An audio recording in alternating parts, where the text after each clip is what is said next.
क्या आपको पता है इंडिया में जो गवर्नमेंट टैक्स है वो कितना परसेंट लिया जाता है?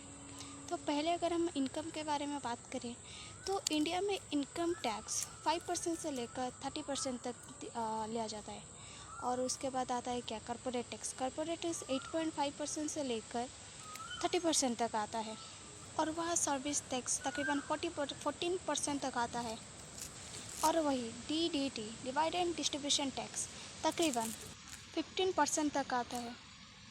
और कैपिटल गेन टैक्स है वो तकरीबन 20% आता है। और हेल्थ और एजुकेशन टैक्स वो तकरीबन 4% तक आता है।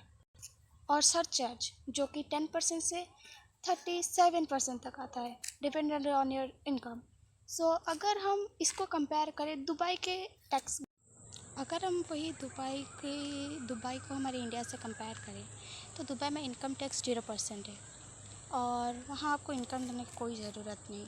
बट वहाँ 5%, कॉरपोरेट टैक्स है वो 0% है, विथ होल्डिंग 0%, कस्टम ड्यूटी बस 5%। और जो भी रहा वो सब फ्री जोन है। तो बता, दुबई में अगर हम एक मर्सिडीज हमारे इंडिया में ख़रीदे तो वह 2 करोड़ से ऊपर बढ़ सकता है। अगर वही हम दुबई में एक मर्सिडीज़ खरीदे तो हमें तकरीबन 1.6 करोड़ के पड़ेगी, मतलब 10 से 20% तक हमें कम मिलेगा। तो that's the tax differences between Dubai and India.